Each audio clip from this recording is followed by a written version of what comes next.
el texto que escogí para esta noche es el capítulo 11 de Hebreos, versículo 4. Por la fe, Abel ofreció a Dios más excelente sacrificio que Caín. Esa es la primera parte y me voy a detener aquí. Por la fe, Abel ofreció a Dios excelente sacrificio. Por la fe. ¿Qué es fe? A veces hablamos mucho de fe, pero no entendemos qué es la fe.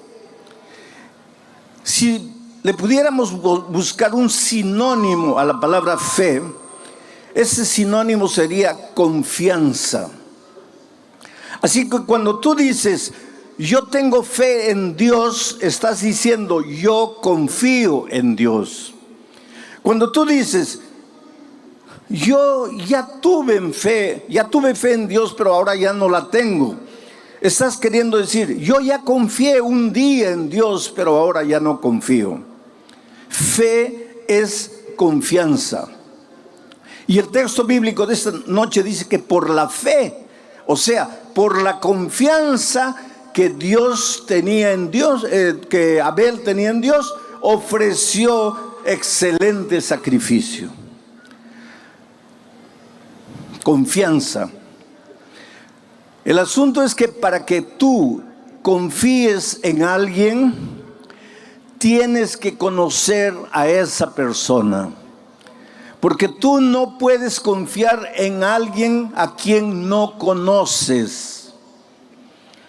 Hoy día muchas personas están siendo heridas por causa del internet, porque confían en personas a quien no conocen.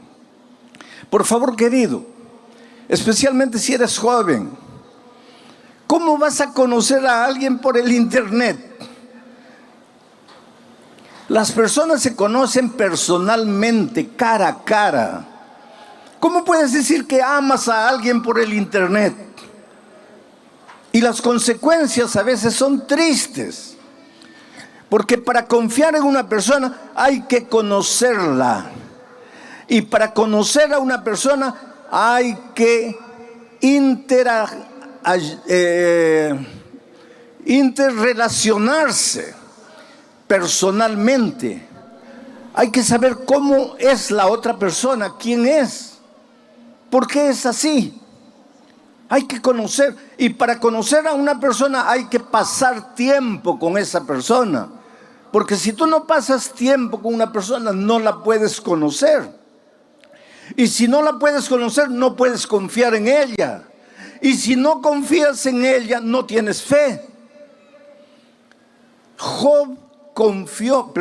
Abel confió en Dios porque pasó tiempo con Dios, porque se relacionó con Dios y finalmente confió en Dios. Por eso el texto bíblico dice, por la fe Abel ofreció excelente sacrificio. Los Pieles Rojas tienen un dicho interesante. Para que tú digas que conoces a una persona, tienes que comer junto con esa persona por lo menos un saco de sal.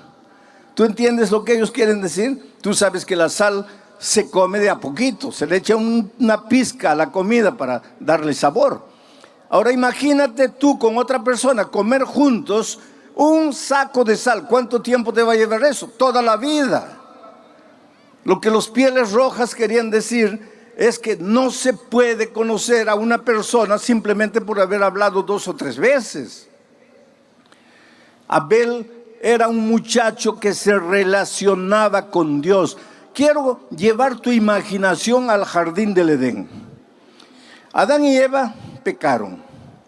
Fueron confrontados con su pecado, fueron confrontados entre ellos y fueron confrontados con el tentador.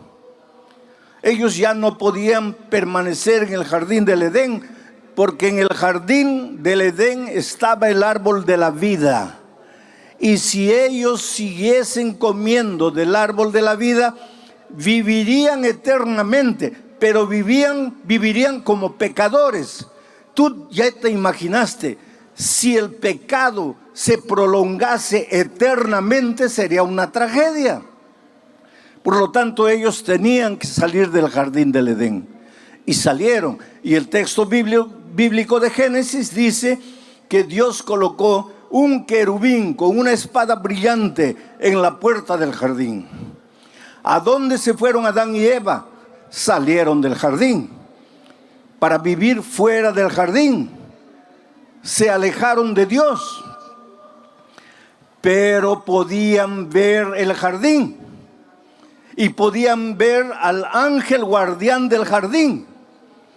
Y cuando Caín y Abel nacieron, Adán y Eva los llevaban de pequeñitos a la frontera del jardín y de lejos les mostraban a los hijos y les decían: nosotros vivíamos allí, éramos felices, éramos perfectos, no había dolor, no había calor, no había frío, no había necesidad, el trabajo no era pesado como ahora para nosotros, todo era paz, todo era armonía. Y seguramente que los hijitos le preguntaban: ¿y por qué ustedes salieron de ahí? Y ellos con lágrimas en los ojos les explicaban: es que nosotros hicimos algo que no debíamos hacer. Dios nos había dicho que podíamos comer de cualquier árbol del jardín, menos del árbol del conocimiento del bien y del mal, y nosotros comimos. Y tuvimos que salir porque el pecado tiene consecuencias. Oh querido, quisiera que esta noche tú colocases en tu mente y en tu corazón una verdad incontestable. El pecado tiene consecuencias. Y te lo voy a explicar de una manera irrisoria. Imagínate que tú te arrojas del 20º piso porque decides quitarte la vida. Y allá por el 10º piso te arrepientes del pecado que estás cometiendo, de quitarte la propia vida.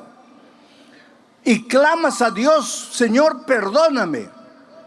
Ahora, conociendo la misericordia y el amor de Dios y sabiendo que Dios es un Dios siempre pronto, listo a perdonar, ¿tú crees que Dios te perdona o no te perdona en el momento que tú dices Señor, perdóname?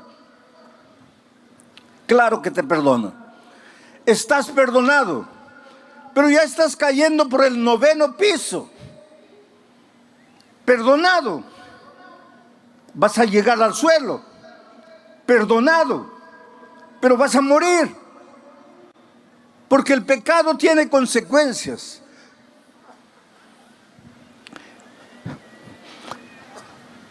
Yo siempre digo una cosa: Dios te perdona.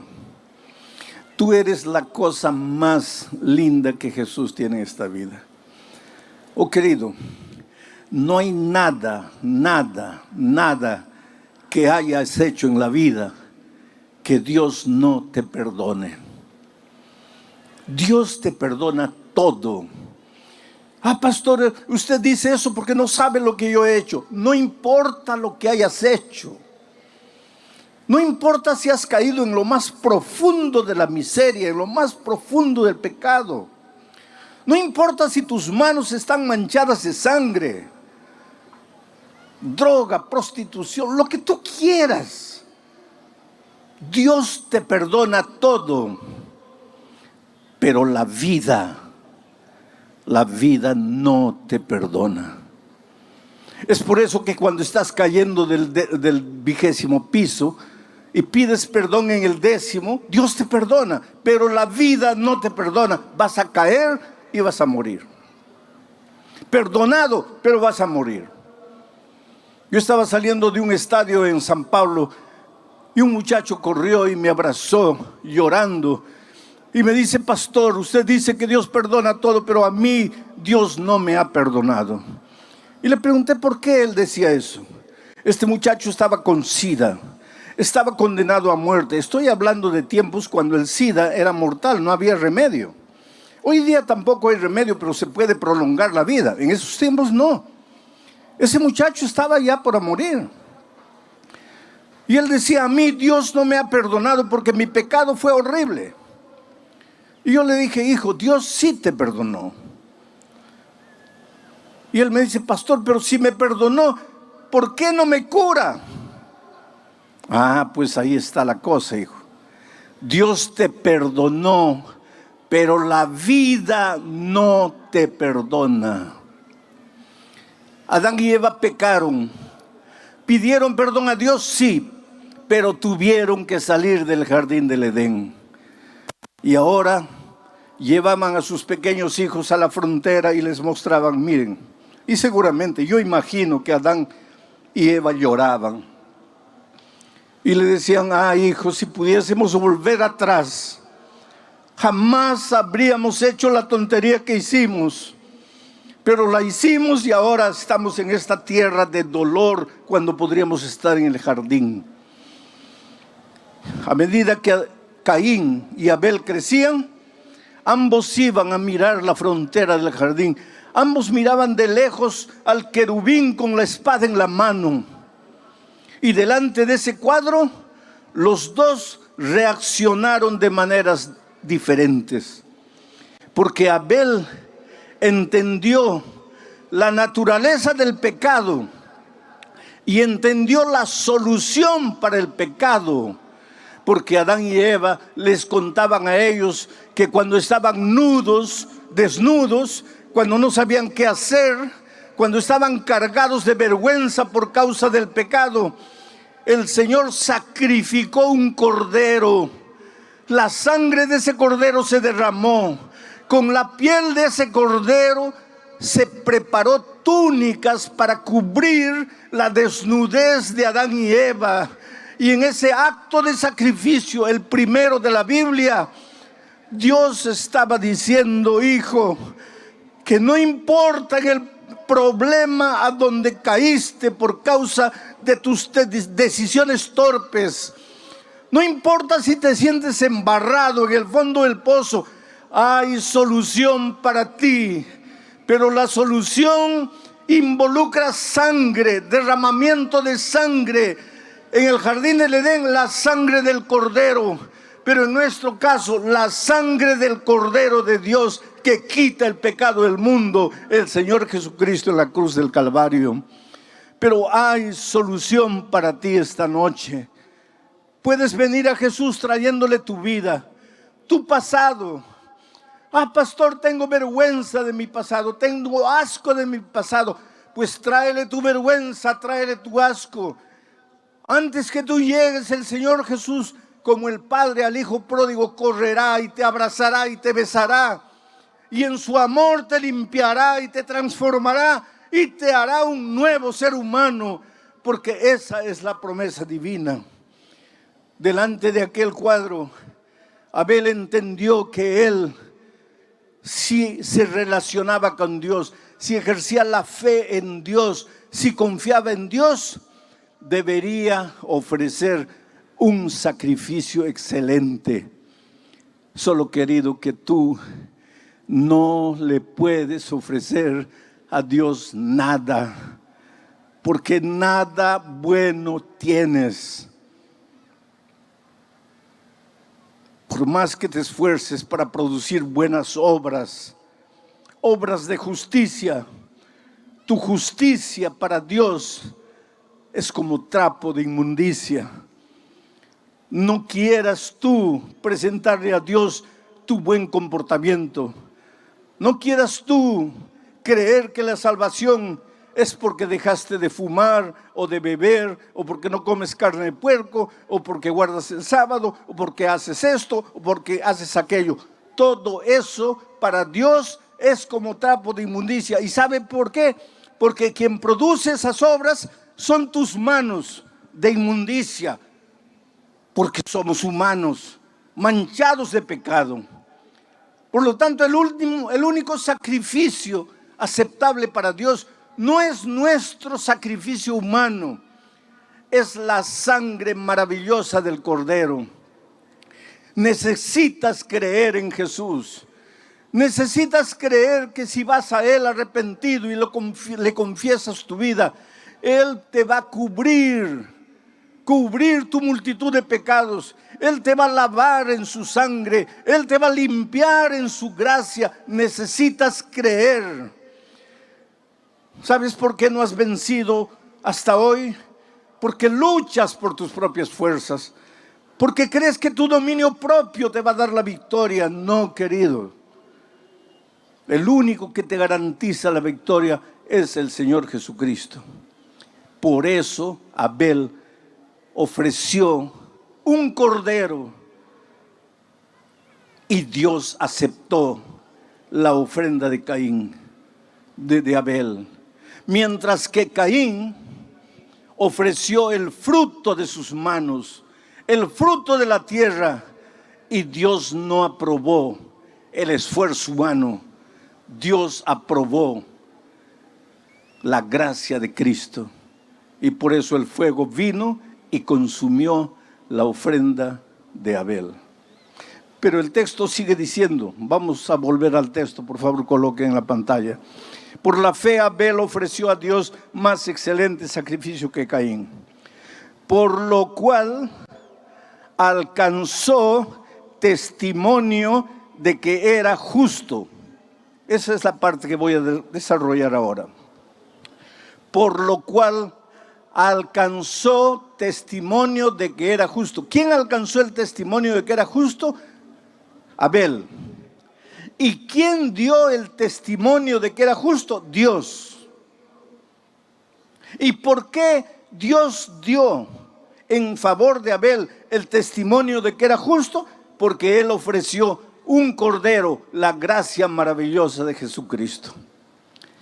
Nota que el texto, pueden sacar el texto, no dice que Abel se declaró justo, porque el justo nunca cree que es justo.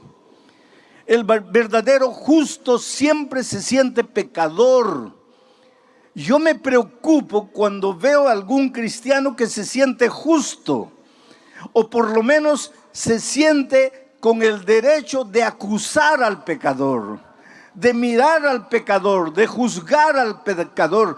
¿Qué derecho tienes tú de apuntar el pecado de tu hermano? Mira la viga de tus ojos, no mires la paja del ojo de tu hermano. Tú no eres justo. Abel no dijo, yo soy justo porque Dios aprobó mi sacrificio, sino que Dios dio testimonio de que era justo.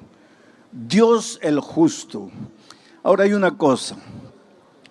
Abel llevó un cordero, creyó en la sangre de Jesús, creyó en la gracia de Jesucristo, pero enseguida Dios dijo, este hombre es justo. Justo es aquel que anda en la justicia. Justo es aquel que hace obras de justicia. Pero Abel no hizo las obras de justicia con sus esfuerzos propios. Abel obró las obras de justicia porque creyó en la gracia maravillosa de Cristo. Por favor, nunca pienses que tú puedes salvarte por tus obras de justicia humana. Pero tampoco pienses que porque eres salvo por la gracia de Cristo, puedes vivir como tú quieres. No. A partir del momento en que Jesús te limpia, te purifica de tus pecados, te prepara para andar en las obras de justicia. Porque Dios es un Dios justo y quiere que sus hijos caminen por los caminos de justicia. Por eso en el Salmo 23, David dice que el buen pastor conduce a su rebaño por las veredas de justicia. ¿Y dónde encuentras tú el concepto de la justicia desarrollado? En la palabra de Dios. ¿Quieres saber en qué consiste la justicia? Ve a la Biblia, estudia la Biblia. Encuentra lo que Dios desea de ti, lo que Dios te pide, y haz lo que Dios te pide, no para salvarte, sino porque has sido transformado por la gracia de Cristo y ahora te deleitas en hacer su voluntad. Es por eso que cuando Jesús estuvo en esta tierra, miró y dijo: si me amáis, si ustedes dicen que me aman, si ustedes dicen que yo soy la cosa más linda que ustedes tienen, entonces guarden mis mandamientos, hagan mis obras de justicia, anden en mis caminos. ¿Por qué los seres humanos creemos que la gracia está separada de las obras? ¿Por qué pensamos que el que se salva por la gracia no tiene que realizar buenas obras? ¿O por qué hay cristianos que piensan que la gracia es barata, que las obras son las importantes? Pero si es tan simple de entender. Cristo te salva por su gracia, pero lógicamente que ahora has sido salvo por la gracia, tienes que andar en sus caminos, tienes que hacer su voluntad, tienes que obrar obras de justicia.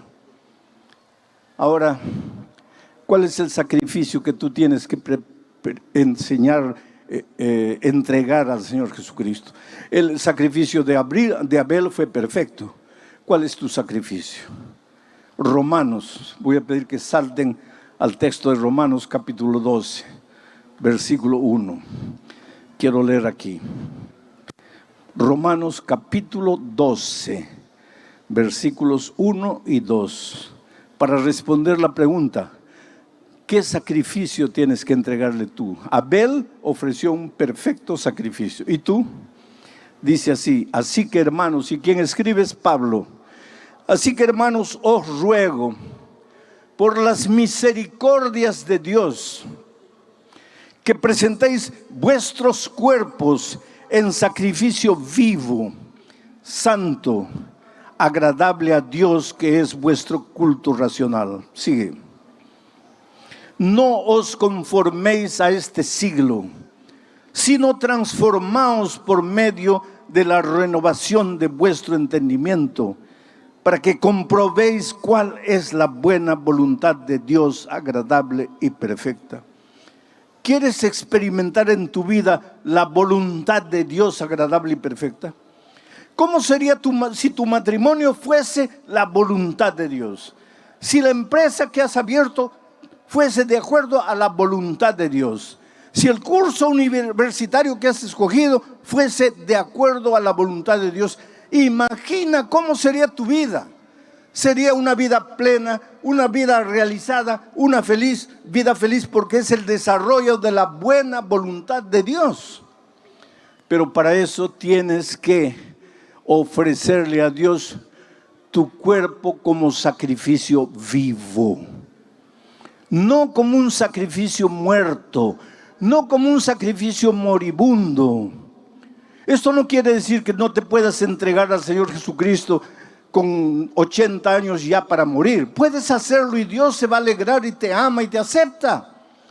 Pero si le puedes entregar la vida a Cristo hoy con 20 años, en la plenitud de la vida, como un sacrificio vivo, ¿por qué tienes que esperar a los 80 años cuando ya no puedes hacer nada por el Señor Jesucristo?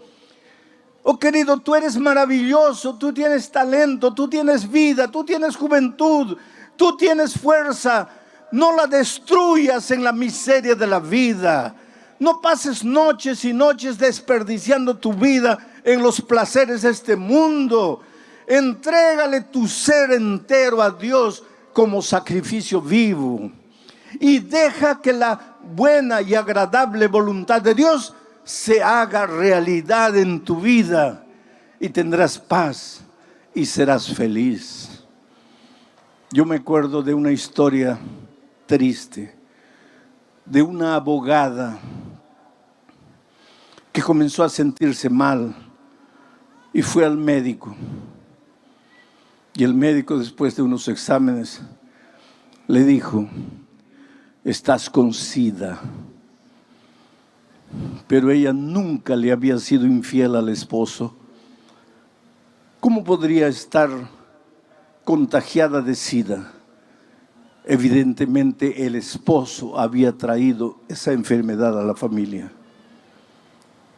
Pero cuando la abogada recibió el diagnóstico de que estaba con SIDA, el consultorio de la médica era a las orillas del mar de Copacabana.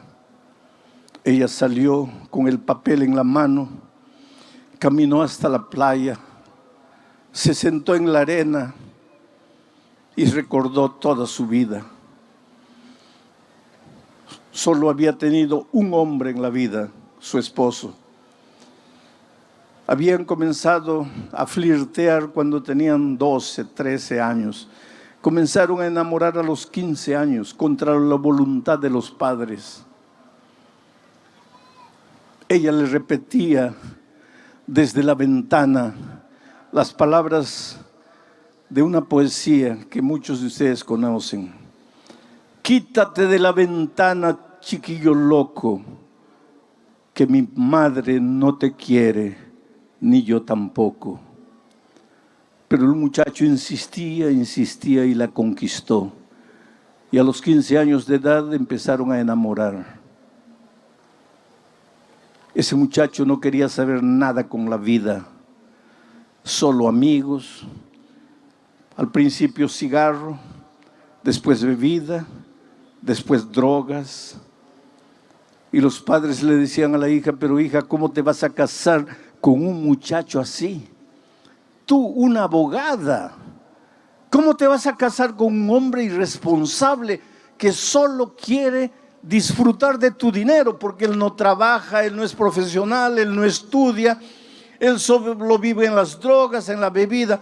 Y ella respondía a sus padres con aquella frase famosa de las chicas: mi amor lo va a cambiar. Oh querido, tu amor no cambia a nadie, por favor no te engañes. Pero en esta vida todos tenemos que tomar decisiones. Caín tomó una decisión errada, Abel tomó la decisión correcta. Esta jueza, esta abogada, tomó una decisión errada. Se casó con la persona errada, con una persona que no quería saber literalmente nada con las responsabilidades de la vida, que solo quería pasarla bien, que solo quería disfrutar de los placeres de esta vida. Ella fue una buena esposa, respetó a su esposo en todo tiempo, pero él no. Y ahora ella estaba con SIDA. Estoy hablando de tiempos antiguos, vuelvo a repetir, cuando no había remedio ni prolongación de vida para los enfermos de SIDA. Ella volvió para la casa. Él no estaba. Ella esperó hasta las 11 de la noche. Él no llegaba. Ella sentada en la sala, cuando a medianoche él apareció. Y él sabía que su esposa había ido al médico. Y él sabía que ese día le darían los resultados a la esposa. Y él sabía que ya estaba con SIDA y que la única persona que podría haber pasado la enfermedad para ella era él. Por eso cuando él abrió la puerta y vio a la esposa sentada en la sala, lo primero que hizo fue caer de rodillas y decirle: querida, me perdona, por favor, perdóname. Yo arruiné tu vida, yo te condené a muerte, yo no puedo hacer nada para resolver el problema, yo solo te puedo pedir perdón. Pero la cólera tomó cuenta de ella. De repente vio todo oscuro, perdió la paciencia y le gritó: ¿tú piensas que porque te arrodillas y me pides perdón has resuelto mi problema? Voy a morir y tú eres el único culpable. Has vivido todo el tiempo de mi dinero, nunca has trabajado, nunca te has comprometido con nada y me has condenado a muerte. Llegó un momento de ira, ahí entró al cuarto, agarró un revólver y le dio 6 tiros al esposo y lo mató. Enseguida llamó a la policía y se entregó. Y fue presa. Y fue condenada. Y en la prisión quería morir. Decía: Señor, si estoy con SIDA y si ya siento los síntomas, ¿por qué no acabas de una vez con mi vida? ¿Para qué estoy aquí? Y ahí entra el ministerio de la radio, porque la radio tiene la capacidad de entrar a los lugares a donde nadie entra.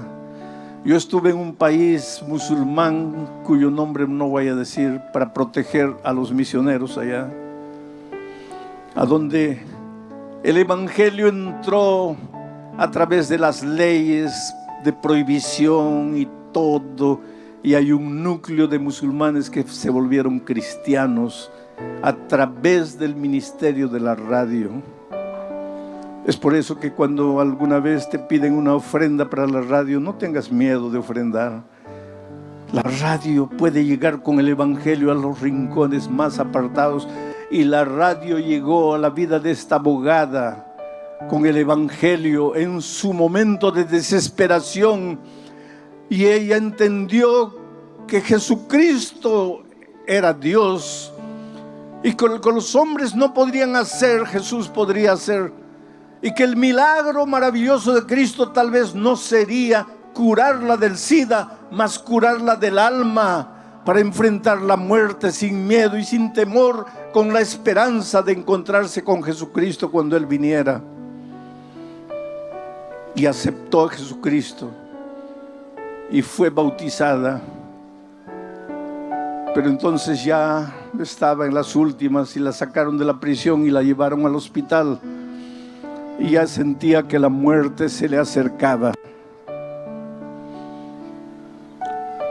Y entonces, cuando el pastor la visitó, ella le dijo: pastor, yo no tengo miedo de morir, porque en la Biblia aprendí que los cristianos no morimos, solamente dormimos hasta la segunda venida de Cristo, y que cuando Cristo venga, yo resucitaré para encontrarme con el Señor Jesús. La más grande decisión que he tomado de mi vida fue aceptar al Señor Jesús y bautizarme. Y le dijo: anoche tuve un sueño. Soñé que estaba siendo juzgada y que el diablo vino y le presentó todas las acusaciones contra mí. Muchacha torpe, no le hizo caso a sus padres cuando era joven, mientras se enamoraba con un don nadie. Muchacha torpe porque cuando vio la vida promiscua que el marido vivía, no se separó. Y finalmente muchacha torpe porque agarró un revólver y le quitó la vida al esposo. Y entonces en su sueño ella vio al Señor Jesucristo acercarse al Padre y decirle: todo esto es verdad, pero lo que el diablo no dice es que ella aceptó mi gracia, aceptó mi sangre, aceptó mi sacrificio y fue bautizada. Por lo tanto, yo escribo: perdonada y salvada. Esa es la maravilla de Jesús. No importa quién eres, dónde vives, qué haces, cómo vives. No importa tu pasado escrito lleno de garabatos. Dios te ama. Dios te ofrece la oportunidad de reconstruirte por dentro, de arrancar de tu corazón el odio, el rencor, el resentimiento que te está matando a ti. Por eso esta noche te voy a hacer una invitación. Esta invitación es para aquellos que ya se han preparado, han estudiado la Biblia y tal vez están listos para ser inclusive bautizados hoy.